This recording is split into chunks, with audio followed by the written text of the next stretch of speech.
राधे कहने की आदत सी हो गई है। राधे राधे राधे कहने की आदत सी हो गई है। श्री जी के चरणों में रहने की क्या कर रहे हो? श्री जी के चरणों में रहने की आदत सी हो गई है। राधे राधे राधे कहने की आदत सी हो गई है। हरि बोल।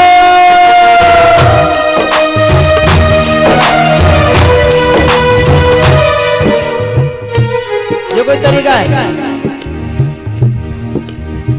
हमसे आगे हम नहीं खेल ले भाई ऐसे। अभी तो आगे नगाड़े पे लग गए।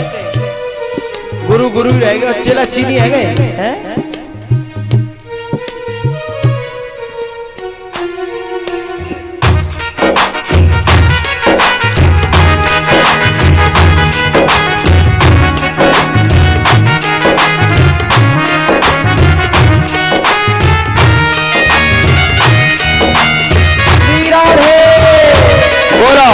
जय बोले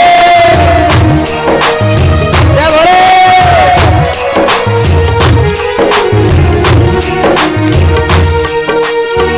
कोई पागल या दीवाना और मस्ताना ही काहे।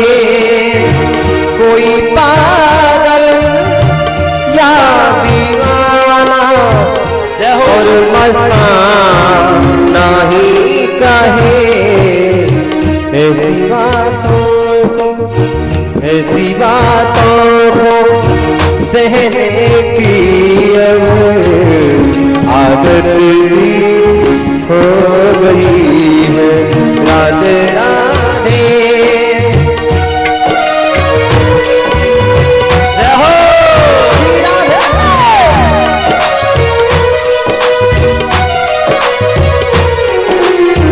जय बोले बोलो पहले जय बोले।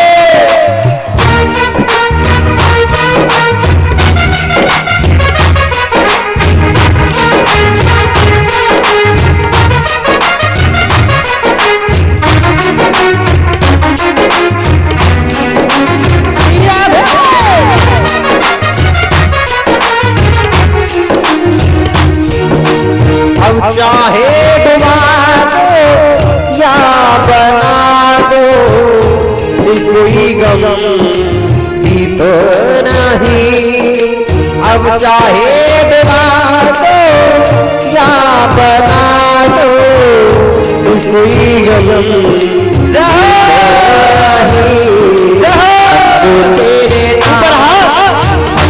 तेरे नाम में बहने की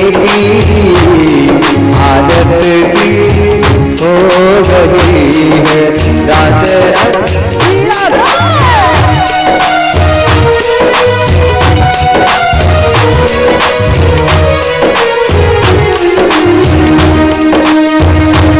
श्यामा राधे आखरी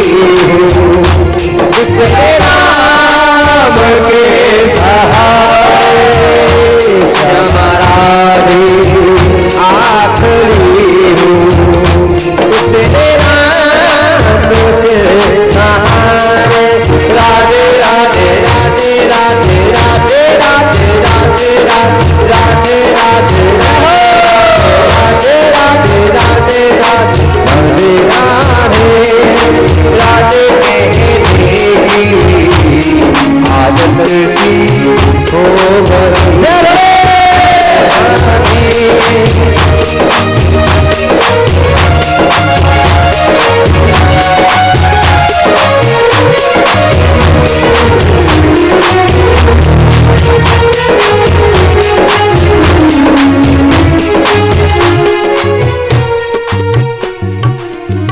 राधे राधे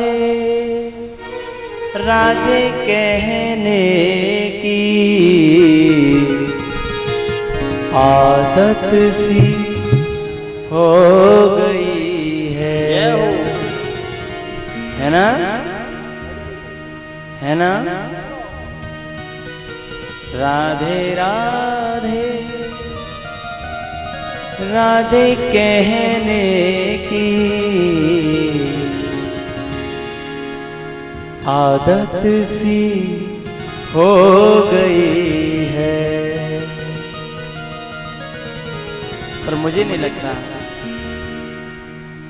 हमें तो आदत कुछ और है। राधे राधे राधे कहने की आदत सी हो गई। इसमें से निकाल के क्या फेंकते हो? मतलब जहां कोई अपवित्र वस्तु आएगी जगह, इसमें भी कोई अपवित्र वस्तु आएगी, वह निकाल के फेंक रहे हो। जरूर कोई और अपवित्र है का, जहाँ निकाल के फेंक रहे हो। है मतलब शुद्ध शुद्ध रह रहे हैं, बिल्कुल शुद्ध शुद्ध पवित्र। राधे राधे राधे कहने की आदत सी हो गई है। राधे राधे राधे कहने की आदत सी हो गई। श्यामा श्यामा श्यामा कहने की आदत सी हो गई है।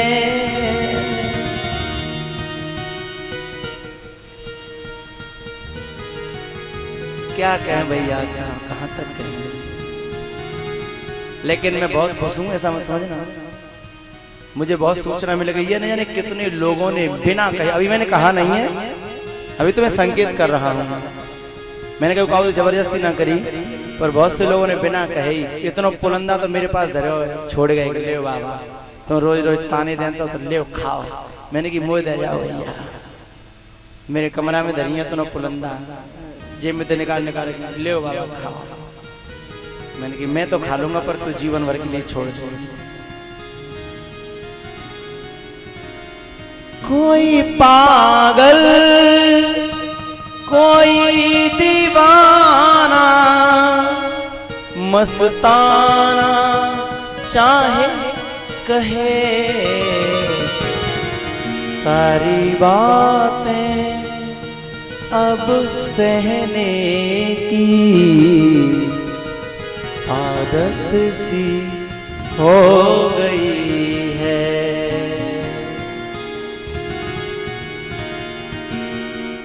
आ जाओ कथा में।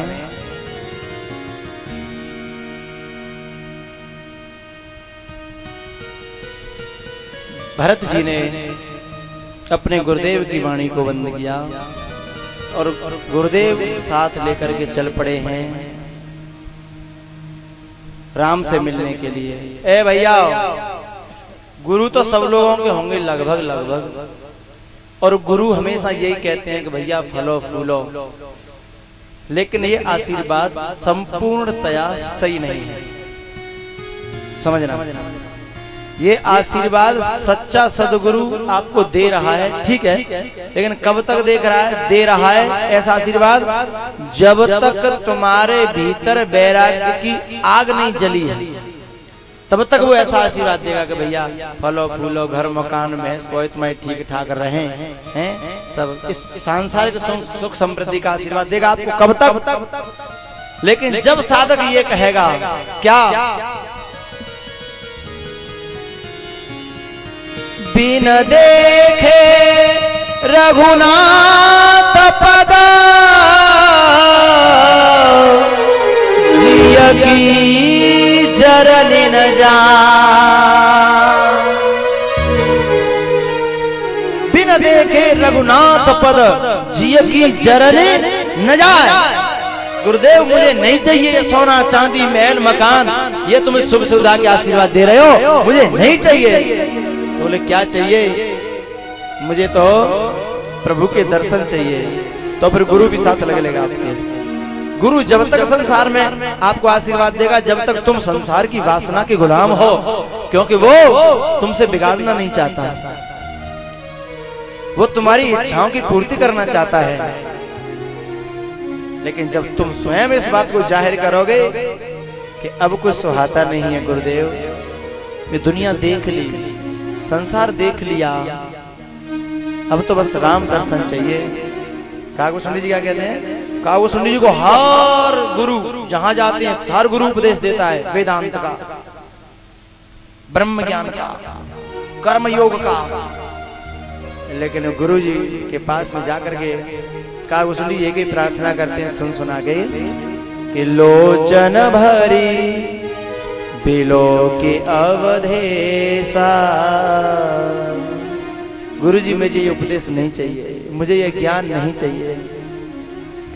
तो क्या चाहिए? बोले मैं एक बार दर्शन करना चाहता हूँ भगवान के, बस मुझे और कुछ नहीं चाहिए। लोचन भरी बिलो के अवधेसा, तब सुनि हूँ निर्गुण उपदेशा। ऐसी इच्छा जाहिर हो ना भैया, तब सदगुरु निवृत्ति की ओर ले जाता है, तब सदगुरु जंगल की ओर ले जाता है। आज वशिष्ठ भरत को जंगल की ओर लेके जा रहे हैं, निवृत्ति की ओर लेके जा रहे हैं। निवृत्त एक बार संपूर्ण होकर के भगवान तक पहुंच करके फिर भले तुम प्रवृत्ति में रहो, फिर प्रवृत्ति बाल बांका नहीं कर पाएगी। भरत जी एक बार निवृत्ति की ओर जाना चाहते हैं, फिर भले ही भगवान प्रवृत्ति में भेज दे, फिर प्रवृत्ति क्या करेगी? और भरत जी प्रवृत्ति में रहे, फिर अयोध्या में रहे, लेकिन फिर अयोध्या कुछ बिगाड़ पाई भरत जी का? नहीं। मंत्रा कुछ बिगाड़ पाई? के कुछ बिगाड़ पाई? नहीं ना। लेकिन राम को निकाल दिया था मंत्रा ने, राम को के ने निकाल दिया था, भरत को तो कोई नहीं निकाल पाया। तो निवृत्ति में जाकर के जब परिपक्व होकर और परमात्मा का आशीर्वाद लेकर के जब निवृत्ति में साधक प्रवृत्ति में साधक आ जाए, तो फिर प्रवृत्ति भी उसके लिए निवृत्ति से कम नहीं होती साहब, प्रवृत्ति भी वैराग्य से कम नहीं होती। लेकिन वरदहस्त सिर पर होना चाहिए। क्यों? ये भरत कहाँ रहता है? वसालो निज चरणनु में। कहाँ रहते हैं भरत? भगवान की चरण घड़ाओं के नीचे, है ना? मुझे ना चाहिए कछु और, मुझे ना चाहिए कछु और, बसलो निज चरणन में, बसलो निज चरणन में। भरत जी सुबह जग करके सबसे पहले खड़ाओं के दर्शन करते हैं। सबसे पहले तेरे दर्शन करेंगे उठी भोर, तेरे दर्शन करेंगे उठी भोर, बसलो इन चरणन में, बसलो इन चरणन में। सौंप दिया सब जीवन तो है, सौंप दिया सब जीवन तो है। रखियो जिस विधि रखना होवे, रखियो जिस विधि रखना होवे। मुझे ना चाहिए कुछ और, मुझे ना चाहिए कुछ और, बसलो इन चरणन में, बसलो इन चरणन में। निस दिन तेरी सेवा करेंगे, इस दिन तेरी सेवा करेंगे। चरणों में तेरे श्रद्धा रखेंगे, हाँ चरणों में तेरे श्रद्धा रखेंगे, तेरे दर्शन करेंगे उठ भोर, तेरे दर्शन करेंगे उठ भोर, बसा लो इन चरणन में, बसा लो इन चरणन। भरत का चरित्र तो बहुत क्लिष्ट है भैया, बहुत गहराई भरा। भरत को जो समझ लेगा वो संसार को समझ लेगा, भरत को जो समझ लेगा वो परमात्मा को समझ लेगा। भरत को समझना तो बहुत कठिन है भैया। हम तुम जैसे भी तो बात क्या है, जो ब्रह्मा जिसके सामने खड़े रह जाते हैं, ऐसे वशिष्ठ भी भरत को नहीं समझ पाते। उनकी बुद्धि भी खड़ी रह जाती है जैसे सागर के पास में कोई मानव जो तैरना न जानता हो वो खड़ा रह जाता है। तो उस पंचायत के बारे में जो वहां हुई उसको तो चर्चा नहीं कर पाएंगे हम। तो भैया बस इतना कह दें कि जो तमसा नदी के किनारे जिन्हें भरत जी लेकर के गए हैं ना, उन्हें राम छोड़ करके चले गए थे। ध्यान दें जरा, भरत जी जिन अयोध्या वासियों को लेकर के जा रहे हैं, राम जी उन्हें छोड़ करके चले गए थे। सोता हुआ खोज मारे रथ हाँकऊ ताता, और भरत उन्हें लेकर के जा रहा है। अच्छा, भरत के संग जब अयोध्या वासी गए हैं तो भगवान हर व्यक्ति को जेठ भर भर के मिले हैं और रोए हैं। एक दृष्टि से देखा जाए तो क्या ये ढोंग नहीं लगता? एक दृष्टि से देखा जाए कि जब तुम इतने ही रोए रहे हो, जब इतने ही प्यार करते हो, तो बाद में सोमते हुए क्यों छोड़े आए? जब इतना चाहते हो तो तुम इन प्राण प्यारों को वहां सोते हुए असहाय अवस्था में छोड़ आए। और कैसे छोड़ आए? कुछ लोग तो उनमें ऐसे थे जिन्होंने परिवार वालों से कह दिया था कि अब मुझे संसार नहीं चाहिए, खेत क्यार नहीं चाहिए, मुझे दुनिया नहीं चाहिए, हैं? मैं तो भगवान का होने के लिए जा रहा हूं, तुम मेरे पीछे घरते लड़ जाओ, हैं? संसार को छोड़ दो और मैं तुमको छोड़ जाऊं रास्ते में। अब कहां जाओगे साहब? संसार वालों से लड़ लिया, संसार वालों को तो त्याग दिया, संसार के भी रहे नहीं, और मैं भी तुम्हें छोड़ जाऊं तो तुम्हारा क्या होगा बोलो?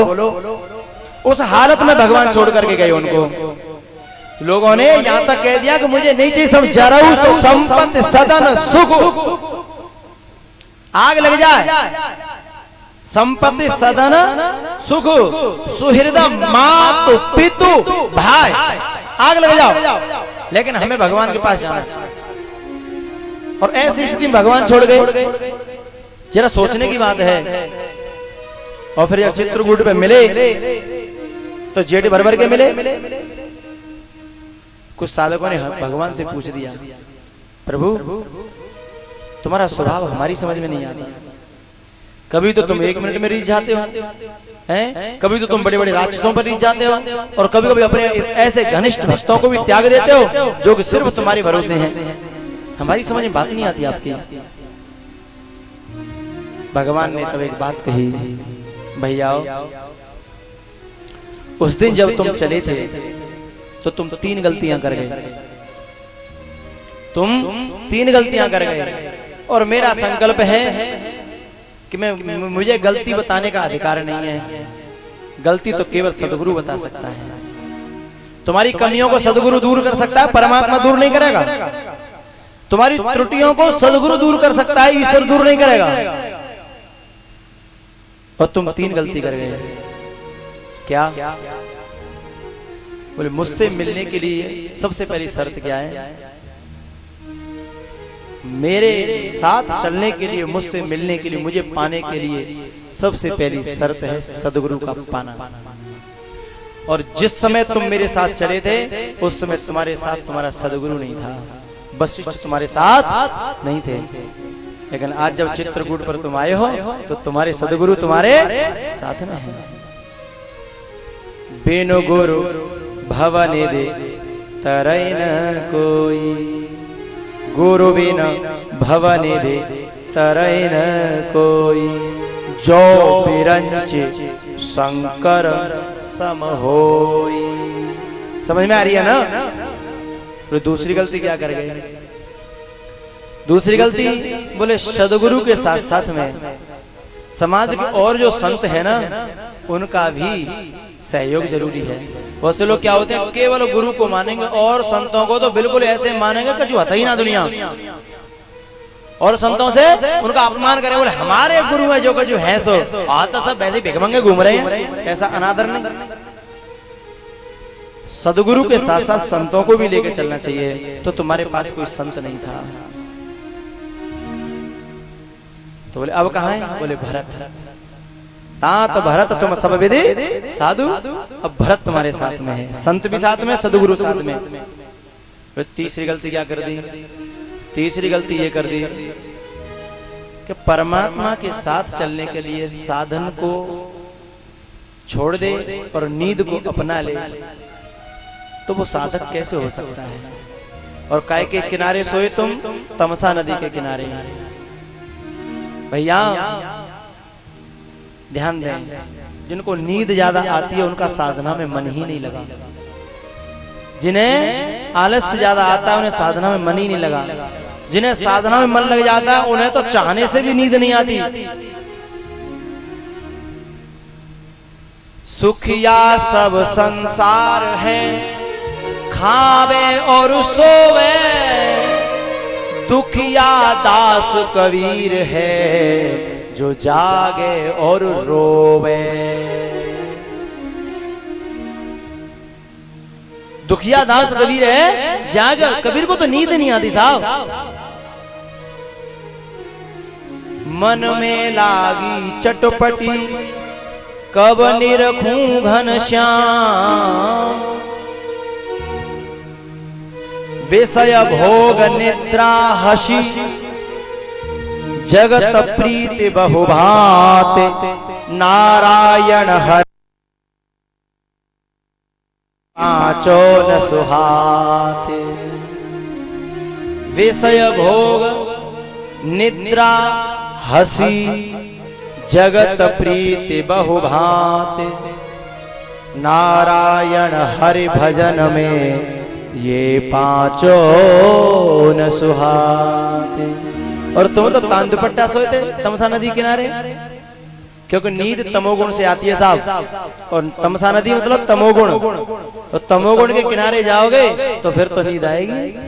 और तमोगुण कहां से आएगा?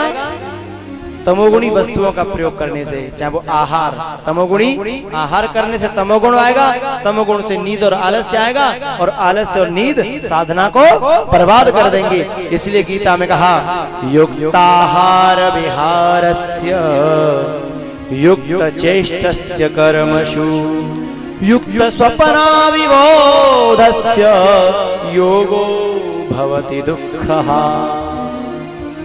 इसलिए युक्त सोवे, युक्त जागे, युक्त खावे, युक्त पीवे, युक्त चले, हैं जितना आवश्यक है। ये नहीं कि आज भंडारे को नौ तो आएगा तो कल ते रोटी छोड़ दें, हैं, और आज भंडारा खावे जाए कल ते रोटी छोड़ दें, 2 दिन तक पीछे तक भर तो कर लाए, लेकिन खड़े होना है यार। घर वाले ने कह दी सुनो अब कल तक मुझे जगह मत, क्यों कि पहले जिन्हें पचा लेंदे हो। अत्यासन्न विनाशाय, ज्यादा चर्चा न करूं मैं हार विहार की, थोड़ा सा मैं चरित्र में समय ले लूं। तो भरत जी महाराज के साथ में, वशिष्ठ महाराज के साथ में, और राम के सखा केवट के साथ में जो गए। केवट माने मार्गदर्शक। कभी कभी सदगुरु न हो तो भगवान के भक्तों का मार्गदर्शन लेना चाहिए। कभी कभी संत न मिले तो केवट माने सखा, केवट माने भगवान का भक्त हैं, जो साक्ष्य भक्ति करते हैं, सखा भाव से भक्ति करते हैं, वे भी तो भगवान के भक्त हैं ना। तो उनसे भी मार्गदर्शन ले लेना। अरे उनसे तो अच्छे अच्छे मार्गदर्शन लेते हैं साहब। वशिष्ठ भी उन्हीं से मार्गदर्शन ले रहे हैं, भरत भी उन्हीं से मार्गदर्शन ले रहे हैं। यदि केवट न होता तो राम तक पहुंचने में महीनों लग गए होते। यदि केवट न होता तो न भरत पहुंच पाते, न वशिष्ठ। अयोध्या वासियों की तो बात ही क्या। इसलिए उन राम सखाओं का भी मार्गदर्शन जरूरी है। इसलिए तीनों संग होने चाहिए, सदगुरु, संत और कोई भक्त। सदगुरु, संत और भक्त, तीनों में से किसी का अपमान मत कर देना, नहीं तो राम तक नहीं पहुंच पाओगे। राम तुम्हें सोते हुए छोड़ जाएंगे, और अयोध्या वासी तो सोची गुरु जाए चाहे नहीं जाए, पर हम तो जाएंगे। संत हो चाहे नहीं हो, हम तो जाएंगे। मार्गदर्शक हो चाहे हो नहीं हो, हम तो जाएंगे। तो चले जाओ। राम को कब तक पालोगे? गुरु बिन भवनिधि तरई न कोई। भैया भरत जी चित्रकूट पर पहुंचे हैं, और पहले ही भगवान से बहुत पहले से ही और धरती में दंडवत करते हुए जा रहे थे। मन बहुत व्याकुल था, मन बड़ा अटपटा सोच रहा था। कभी तो भगवान के स्वभाव को सोच लेता कि भगवान बहुत दयालु, मुझे अपना लेंगे, तो पांव आगे बढ़ने लगते। कभी अपनी उद्दंडता, उच्छृंखलता, कमियों को सोचता तो पांव रुकने लगते। लेकिन भैया पीछे से जाकर के और भरत ने आवाज लगाई कि पाहि नाथ कही पाहि गुसाई, भूतल पर उलकुट की नाई। हे राम हे राम हे राम, ऐसी आवाज लगाते हो करुणा भरी, श्रद्धा भरी, प्रेम भरी आवाज कुछ अलग ही होती है भैया। ऐसी आवाज जब गई भगवान के कानों में पड़ी, लेकिन भगवान इतने व्याकुल हुए लेकिन खड़े नहीं हुए। खड़े इसलिए नहीं हुए कि भरत पर लखन ने लांछन लगाया था कि भैया भरत आया कैकेयी का पुत्र है, और मैं देख लूंगा आज चाहे शंकर भगवान आ जाए चाहे ब्रह्मा आ जाए, भरत की कोई रक्षा नहीं कर सकता। यहाँ पर भी आ रहा है। तो भरत पर लखन ने शंका करी थी, इसलिए राम जी चाहते हैं कि भरत को खुद लखन बुलावे तो ही मैं गले लगाऊंगा। मैं अपनी ओर से गले लगाऊंगा तो ठीक नहीं पड़ेगा। भरत स्वयं शंका करता है, लखन स्वयं शंका करता है ना, इसलिए लखन स्वयं का है तो ही मैं गले से लगाऊंगा। राम जी ने सुन लिया कि मेरा भरत बुला रहा है, लेकिन अपने आप को रोका कि लखन का है। जब लखन ने आवाज सुनी और लखन को दिखाई दिया पीछे, राम जी के पीछे, लखन सामने बैठे थे, पीछे दिखाई दिया कि भरत भैया रो रहे हैं, तो एकदम लखन के मुख से निकल गया कि प्रभु भारत। जैसे लखन के मुख से निकला कि भारत, एकदम राम जी पागल हो गए। कहूं पट कहूं निसंग धनुष तीरा, कहूं धनुष गिर पड़ा, कहूं निसंग कहीं पटवा कुछ गिरा, और जाकर के एकदम भरत को उठाया और दोनों एक दूसरे से लिपट गए। चित्रकूट के घाट पर उस पत्थर को देखो, ऐसा पिघल गया साफ पत्थर। आदमी की बात में आदमी तो भूल गए हम कौन से लोक में हैं, विसरे सबई अपान। दोनों एक दूसरे के कंधे से लिपट गए। भाई हो तो ऐसा हो और भक्त हो तो ऐसा हो। समाज को देखना है तो भाई देखे, और भक्त को देखना है तो भक्त देखे। ऐसा भक्त हो और ऐसा शिष्य हो, ऐसा संत हो और ऐसा भैया हो, दुनिया में कोई मिलने वाला है? सारी सभा स्तब्ध हो गई। और क्या कह रहे थे? आपस में बोल नहीं निकल रहा था, क्योंकि बोल वहां निकलता है जब पानी से ऊपर हो आदमी, लेकिन जब पानी में डूब जाता है तो वाणी को कछु कहाई न को कछु पूछा, को कछु कहाई न को कछु पूछा। प्रेम भरा मन निज गति छूचा, को कछु कहे न को कछु पूछा। कोई शब्द ही नहीं निकलता। भरत के प्रेम को भगवान देखते हैं और भगवान की करुणा को भरत देखते हैं। दोनों एक दूसरे में डूब गए हैं। भैया जब आदमी कोई डूबता है तो उसे केवट ही संभालता है। आज कोई न गुरु संभाल पा रहे थे न कोई और संभाल पा रहा था, तब केवट ने कहा कि पीछे और भी लोग आए हैं, वो भी इंतजार कर रहे हैं, उन्हें आप संभालो। तब राम जी सबको लाए हैं। पंचायत हुई है। उस पंचायत में भैया सबसे मुख्य वक्ता में लास्ट में राम और भरत दो ही रहे हैं। जनक जी ने भी पंचायत करी है और बहुत से लोग हैं वशिष्ठ जी सदगुरुओं में, लेकिन लास्ट में दो ही वक्ता रह गए मेन, एक तरफ राम और एक तरफ भरत। लेकिन भैया राम कैकेयी की ओर है और भरत कैकेयी के विपक्ष में है। भरत तो कहते हैं कि कैकेयी ने बहुत बड़ा बुरा कर्म किया है और राम कहते हैं कैकेयी निंदनीय नहीं है, कैकेयी तो आदरणीय है और वंदनीय है। भैया अब तुम भरत को गलत बताओगे कि राम को? राम तो गलत हो नहीं सकते, लेकिन भरत को भी गलत बताने की हिम्मत है किसी में? आज अयोध्या की जनता बड़े धर्म संकट में थी कि राम गलत कह नहीं सकते और भरत गलत हो नहीं सकता, और दोनों ही अलग अलग बात कह रहे हैं। जब जनता की तरफ देखा जाता है तो जनता न तो हाँ करती है और ना करती है, न तो राम के हाँ में हाँ कर सकती है और न भरत के हाँ में हाँ कर सकती है, और मना भी होता नहीं है। अब करें तो करें क्या भैया? भरत ने अपनी माँ के बारे में जाने क्या क्या वहां रखा प्रस्ताव। राम जी के नंबर आया, राम जी ने सब सभा से कहा भैया तुम भले ही माँ कैकेयी की निंदा करो पर कैकेयी जैसी जननी मिलने वाली नहीं है। जब कैकेयी की बड़ाई राम करने लगे तो अयोध्या वासियों की आंखें और नाक सिकुड़ने लग गई, क्योंकि वो तो उसके इस बाह्य करतूत से बड़े प्रभावित थे ना। नाक सिकुड़ने लगी। राम जी ने देखा कि मेरी बात को सुनने के लिए अयोध्यावासी तैयार, क्योंकि उनकी इसमें हार्दिक और मानसिक और बौद्धिक स्थिति ऐसी है कि इतनी घृणा से भर गए हैं वे लोग कि अब कैकेयी की प्रशंसा सुनना उन्हें पसंद नहीं है। तब राम जी ने अपने वक्तव्य को एक मोड़ दिया था। राम जी ने कहा अयोध्यावासियों तुम सब मेरे प्यारे हो, लेकिन मेरी एक प्रार्थना है, एक बात बताओ तुम्हें भरत प्यारा है कि नहीं है? एकदम सब खिलने लग गए। भरत किसे प्यारा नहीं है बताओ? भरत की साधुता में तुम्हें कोई शंका है क्या? बोले बिल्कुल नहीं। भरत के धर्म में तुम्हें कोई शंका है क्या? बोले नहीं। भरत के प्रेम में कोई शंका है क्या? बोले नहीं। तब राम जी ने कहा जब भरत के चरित्र में किसी में भी तुम्हें शंका नहीं है तो भरत को बनाया किसने ये बताओ? भरत का निर्माण किसने किया है? भरत जैसे पुत्र को पैदा किसने किया है? भरत का स्वभाव किसने बनाया है? भरत को ये ज्ञान किसने दिया है? यदि कैकेयी नहीं होती तो भरत कहां से आता? तुम कैकेयी की निंदा कर रहे हो। तब जाकर के अयोध्या वासियों की समझ में आया कि भरत जैसा संत इस संसार को कैकेयी की देन है।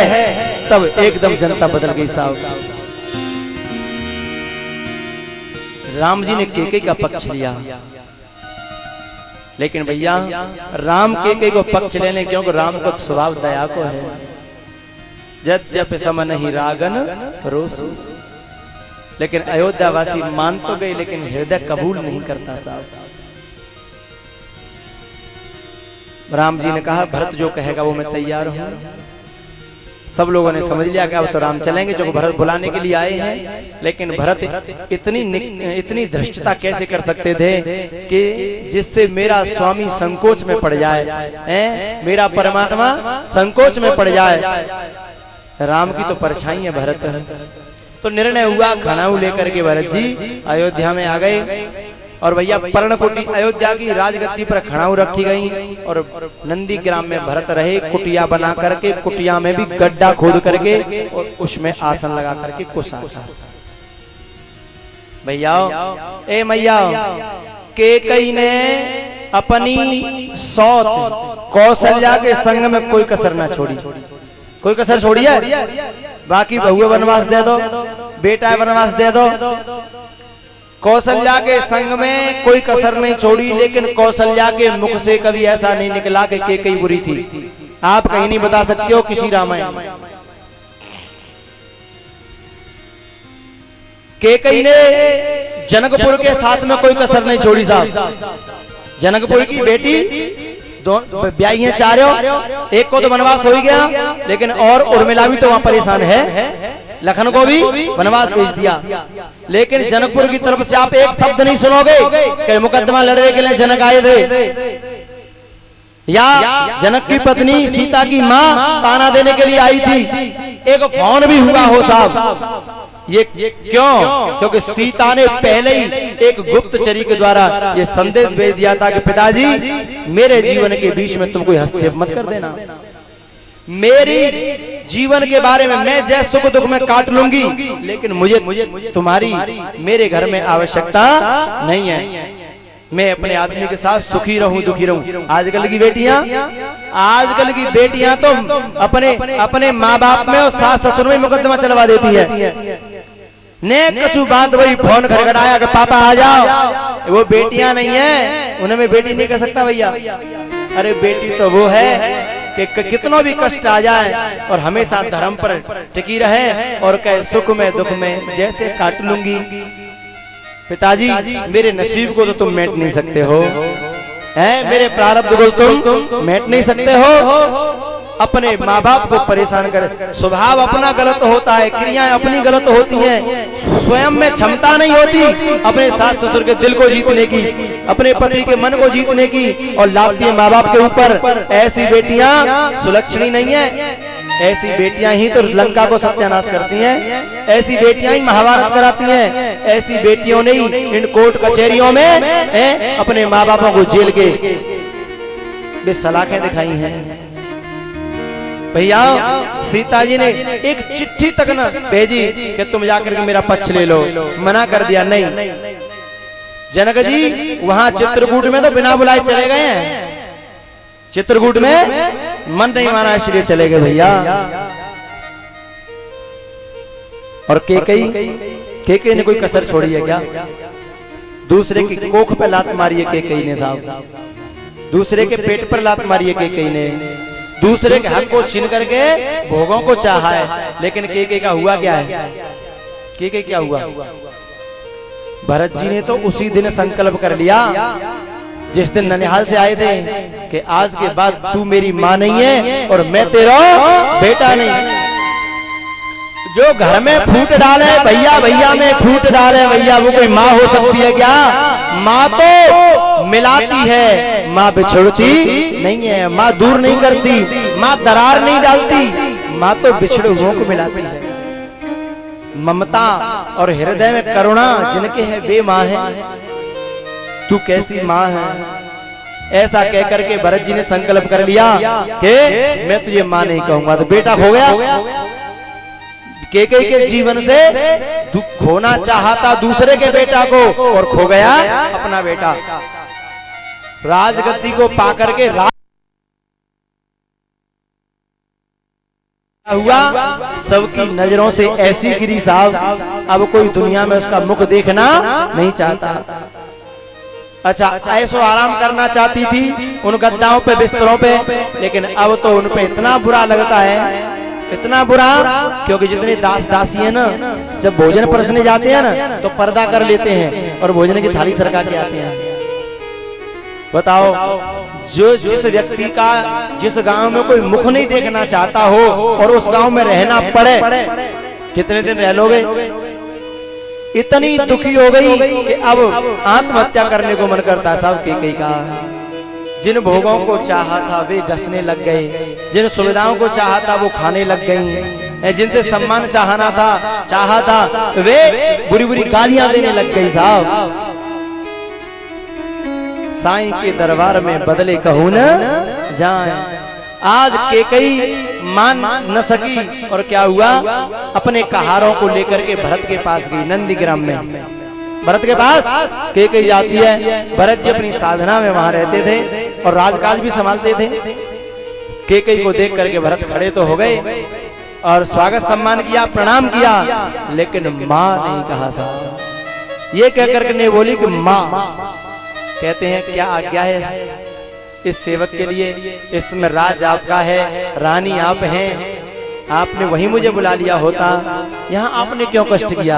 अरे आपने इतनी बलिदान देकर के ये सुविधाएं पाई हैं, ये भोग पाए हैं, इन्हें छोड़ करके आप यहाँ नंदीग्राम में? नहीं, आपको नहीं आना चाहिए था। कितने बुरे बाण हैं ये, कोई बेटा माँ से कहे ये बात है और माँ दुख में रहती हो, कितने बुरे बाण हैं। लेकिन भरत संत होते हुए भी ऐसी बात क्यों कह रहे हैं भैया? क्योंकि ऑपरेशन कर रहे हैं, इलाज कर रहे हैं, रोग उत्पन्न हो गया है, लोभ का, अहंकार का, कामनाओं का रोग उत्पन्न हो गया है और डॉक्टर को तो भैया फिर चलानी पड़ेगी अपनी कैंची, ऑपरेशन करना होगा। आज भरत जी कह रहे हैं, बुरी बुरी बात कर रहे हैं, मुझे आदेश किया होता मैं आ जाता, आप यहाँ आई। जब भरत ने बहुत सारी बातें कही तो रो पड़ी है कैकेयी, और कैकेयी ने जाके कहा भरत लाला तू मेरो बेटा है, मेरी कोख ते पैदा भयो तू, मेरो तेने दूध पियो है, चाहे मैं कितनी बुरी सही आखिर तो तेरी माँ हूं, मैं तेरी जननी हूं। तू इतने बुरे बुरे ताने दे रहे है, चल तू ताने उदय पर कम से कम जब मौत एक दो बार माँ तो कह दे। तब भरत ने इतना बुरा भला कहा भैया माँ, और तेरे को नहीं, राम से विमुख कर दे वो माँ हो सकती है, साधना से विमुख करे वो माँ हो सकती है, धर्म से विमुख करे वो माँ हो सकती है, जिसकी दृष्टि में केवल भोगों का महत्व है वो माँ हो सकती है। कैकेयी रो पड़ी है। भरत ने कहा कि आदेश करो तुम आई किस लिए हो। तब कैकेयी ने कहा भरत अब मुझे महलों में नहीं रहा जाता, ये दीवाने चीख चीख के गालियां देती हैं, ये बिस्तर मुझे खाने को दौड़ते हैं, संसार वाले मेरी ओर देख करके घुन्नाते हैं, मेरी तो इतना बुरा हाल हो गया है कि अब मैं उस महलों में नहीं जी सकती। तब भरत ने कहा कि तुमने इन महलों को कितना बड़ा बलिदान करके पाया है, तुम्हें पता है? तुमने अपना सुहाग खो दिया इन भोगों को पाने के लिए, तुमने भगवान को त्याग दिया इन भोगों को पाने के लिए, तुमने जनकपुर को कितना कष्ट दिया इन भोगों को पाने के लिए, हैं? तुमने लाडली लखन को, जानकी जी को, प्रभु राम को कितना कष्ट दिया है इन भोगों को पाने के लिए। अब इन्हें व्यर्थ मत जाने दो भोगों। दूसरों को दुख दे करके जो भोग पाए जाते हैं, सुख नहीं वो बर्बाद करते हैं, आनंद नहीं वो दुखी करते हैं। कैसे सुख दे देंगे तुम्हें वो? ये जितना 2 नंबर का कमाया जाता है ना, दूसरों को दुखी कर करके सुविधाएं खरीद लेना, बेड खरीद लेना, मकान बनवा लेना, लेकिन वह मकान में शांति नहीं मिलेगी, उन बेड गद्दाओं में शांति नहीं मिलेगी, उन फ्रिज और कूलरों में शांति नहीं मिलेगी, उन गाड़ी घोड़ा में शांति नहीं मिलेगी। रोना पड़ेगा कैकेयी की तरह से, क्योंकि दूसरे के पेट में लात मार के आई है ना, कैसे मिल जाएगी शांति? भरत ने बहुत बुरा बुरा कहा। कैकेयी कहती है बेटा अब मैं लौट करके नहीं जाऊंगी, चाहे तू कुछ भी कहे, बस मेरे लिए भी एक कुटिया बनवा दे और मैं भी भजन करना चाहती हूँ। भरत जी ने कहा ये साधना का मार्ग तुम जैसे भोगियों का नहीं है, तुम जैसे कामियों का नहीं है, तुम जैसे लोभियों का नहीं है। जो वासनाओं के, सुविधाओं के, साधनों के भूखे हैं वे कहाँ साधना के मार्ग पर चल सकते हैं? तुमने तो भोग मांगे थे तो भोगो, और जब तक तुम इन भोगों को नहीं भोग लोगी तब तक तुम्हारा प्रायश्चित नहीं होगा। कैकेयी ने कहा प्रायश्चित कैसे करूं बेटा, मेरा तो वहां मन ही नहीं लगता, अब वहां कैसे रहूंगी? तो बोले अब वहां जो कष्ट हो रहे हैं ना वही तुम्हारे पापों का प्रायश्चित है, अयोध्या जाओ और अपना राज संभालो। भरत ने सीधे सीधे कह दिया साहब। आज कैकेयी रो करके आंसुओं की धारा बहती हुई जा रही है और लौट पड़ी है, सोच रही है कि बेटा तेरे लिए मैंने इतना कलंक लायो, तेरे लिए मैंने काजल को मुंह पोत्यो, तेरे लिए मैंने अपना सुहाग गमायो और तू मेरा बेटा नहीं है पायो।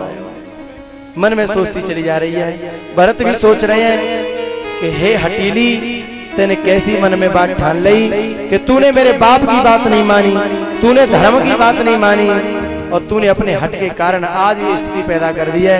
तूने ऐसा न किया होता तो आज ये दिन अयोध्या में नहीं आते।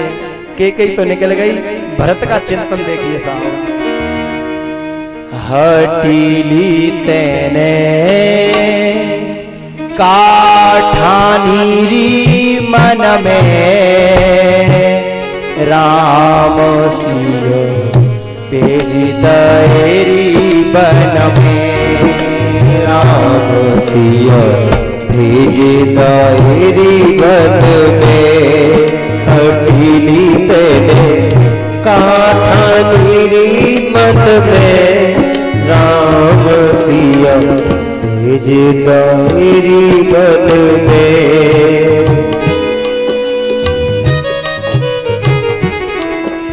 माताओं, कुछ माताएं कहती है कि मेरे बेटे मेरा सम्मान नहीं करते। ए मैया, अपनी इज्जत अपने हाथ होती है। यदि तुम में मातृत्व है तो बेटा क्या नाती भी सम्मान करेंगे, तुम में यदि ममता है तो बेटा क्या बेटाओं के बेटा भी सम्मान करेंगे, अड़ोसी पड़ोसी भी सम्मान करेंगे। लेकिन जिसमें मातृत्व नहीं है, जिसमें हृदय की विशालता नहीं है, जिसमें वसुधैव कुटुंबकम की भावना नहीं है, उसका तो भैया अपना खुद का मन भी उसका सम्मान नहीं करेगा। वो खुद अपनी ही नजरों में गिरेगा, अपने बेटा की नजरों में गिरोगी, अपने नातियों की नजरों में, अपने भैया की नजरों में, पतियों की नजरों में गिरना पड़ेगा।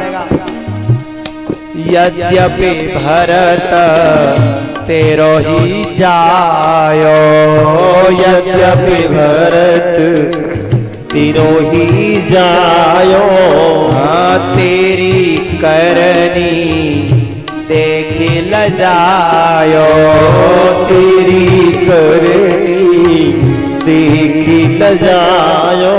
भैया तुम हमारो आचरण खराब होए, चरित्र खराब होए तो औलाद कैसे सम्मान करेगी?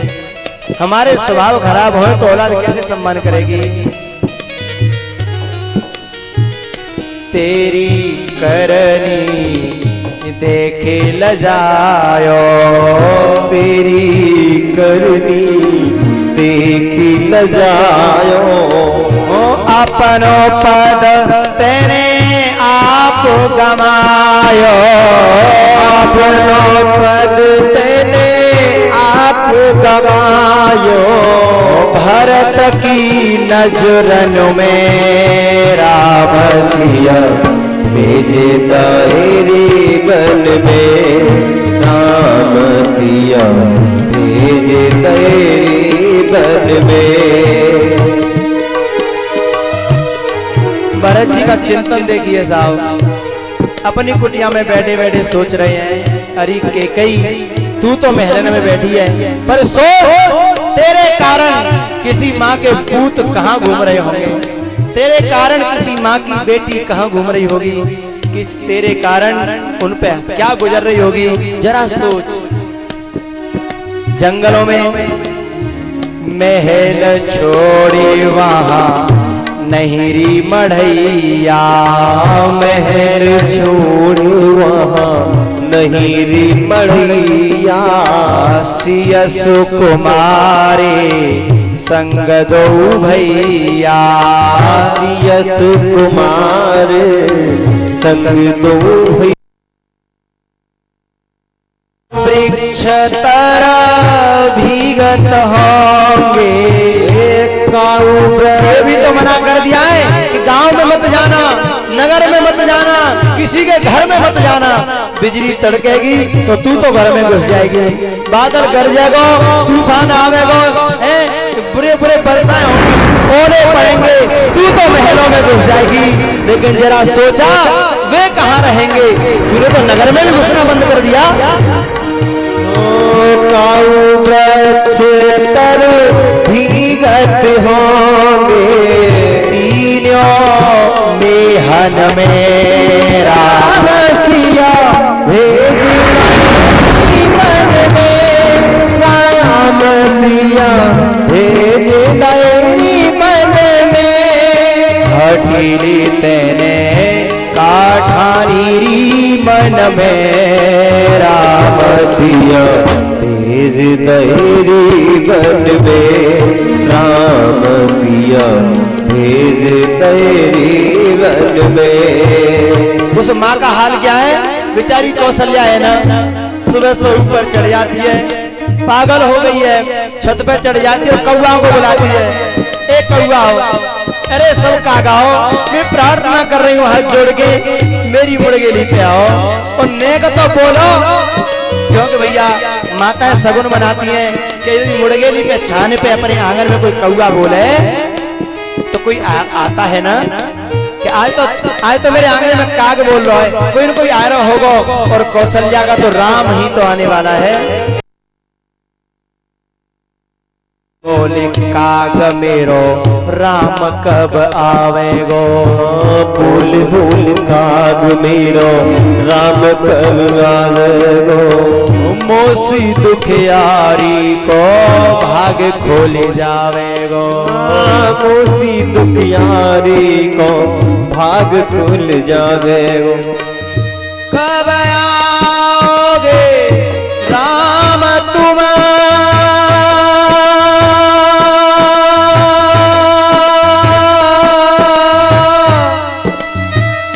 पीर भई है ढेर, पीर भई है ढेर, नैना बरसत थक गए, काहे लगावो देर, काहे लगावो देर। कौशल्या बोलती भी नहीं है, अब किसी से बतराती भी नहीं है, पागल जैसी हो गई है, उसे कुछ अच्छा नहीं लगता। हाँ कौशल्या की छिन गई बानी, कौशल्या की छिन गई वानी, रोए न सकी और मिला दीवानी, रोए न सकी और मिला दीवानी। के कई तू बस एक ही रानी। लक्ष्मण ने कह दिया था सुमंत से कि कह देना कैकेयी से जाकर के 2 कांटे थे वो निकल गए, अब घी के दिए जलाए वो, अब क्या है अकेली राज करे, हम कभी राज की तरफ आएंगे ही नहीं। आज वही बात भरत कह रहे हैं कि कई तू बस एक ही रानी, एक ही तू बस एक ही रानी, रह गई महल में राम सिया भेज तेरी बन में, राम सिया भेज तेरी बन में। हटीरी तेने काठानीरी मन में, हटीरी तेरे काठानीरी मन में, राम सिया भेज तेरी बन में, राम सिया भेज तेरी बन में, राम सिया भेज तेरी बन में, राम सिया भेज तेरी बन में। आज भरत का चिंतन आप देखेंगे तो ऐसे किसी संत का भी चिंतन नहीं होता भैया। इसी भावों को भोजपुरी भाषा में कुछ संतों ने वर्णन किया है। भोजपुरी भाषा में आप समझने का प्रयास करेंगे, मैं सरल शब्द करके कहूंगा। भोजपुरी भाषा के शब्द हैं, भरत का चिंतन मुझे बहुत अच्छा लगता है। भरत चरित कर नेम जे सप्रेम सादर सुनहि,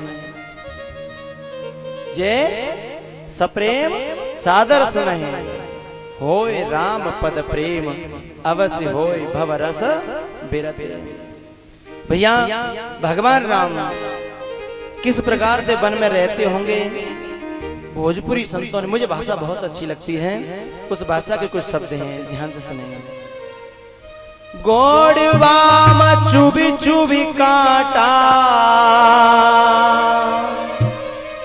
पाँव में, गोड़वा चुभी चुभी काटा, भैले गोल खरवा घाव, गोल खरवा घाव, हो गोड़वा चुभी चुभी काटा, है गोड़वा चुभ काटा, भैले गोल खरवा, हे माई 14 बरस का, काहे दही दीन हूँ बनवास, हे माई 14 बरस का, काहे दही दीन हूँ बनवास, हे माई 14 बरस का, काहे दही दीन हूँ बनवास, हे माई 14 बरस का, काहे दही दीन हूँ बनवास, हे माई 14 बरस का।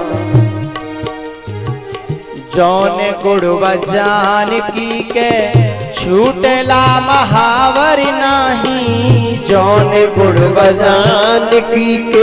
भैया समझ रही हो ना, जब तक सीता जी के पांव की महावर भी नहीं छूटी यानी कुछ सुख नहीं देख पाई, तब तक तो तू उनकी दुश्मन बन गई।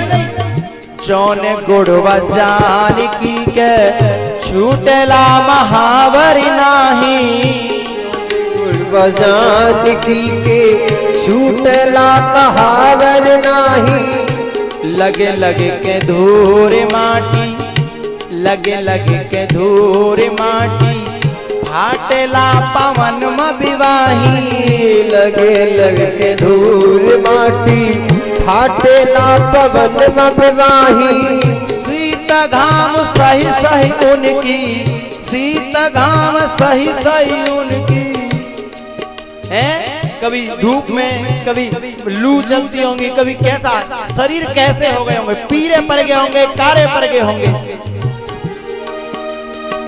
शीत घाम सही सही उनकी, देहिया पर गपियर की हे माई 14 वर्ष का। काहे कहीं दीन हूँ बनवास, हे माई 14 बरस का।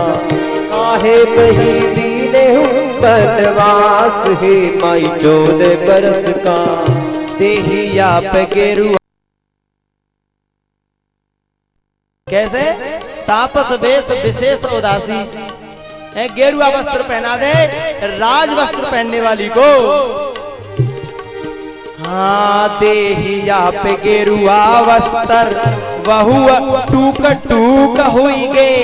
गेरुआ पे गेरुआ वस्त्र बहुआ टूक टूक होंगे। रघुवर के सुंदर किसवा जटा बाल केस, रघुवर के सुंदर किसवा जैसे जटा जूट हुई गे। रघुवर के सुंदर किसवा जैसे जटा जूट होंगे। हे भूकन पियासन भटकत, भूकन पियासन भटकत, बन की डगरिया हे माई 14 बरस का। काहे कहीं दीने हूँ बनवास, हे माई 14 बरस का। काहे कहीं दीने हूँ बनवास, हे माई 14 बरस का। बन भेजा राम जी को, बन का वियोगी कीने हो। बन भेजा राम जी को, बन का वियोगी कीने हो। हे माँ, मेरे प्रभु को तूने जंगल भेज दिया और मेरी राजपाट, अरे राजपाट नहीं दिया मुझे तूने क्या दिया है मैं जान रहा हूँ। राज नहीं दीने हूँ हमका,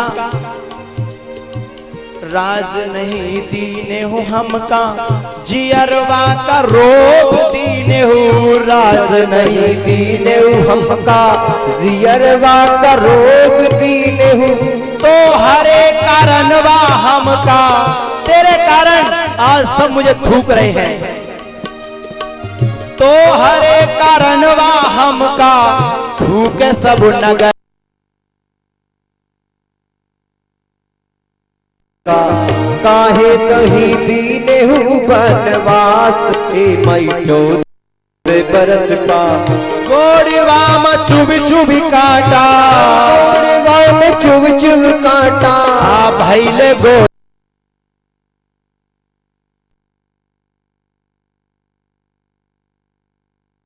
दीने हूँ बनवास, हे माई 14 बरस का। गदेलों पे सोने वाले हैं, आज गदेलों पे सो रहे हैं, गद्दों पर बड़े बड़े मखमली। राजमहलों में क्या कमी होती है, और गदेले भी नहीं है वहां तो पत्ता घास फूस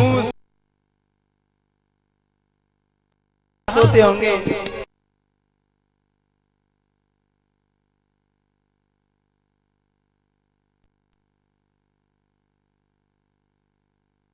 वन पे सोबत रहल दोनों भाई, गोड़वा गदे दोनों भाई। उसके असन बापे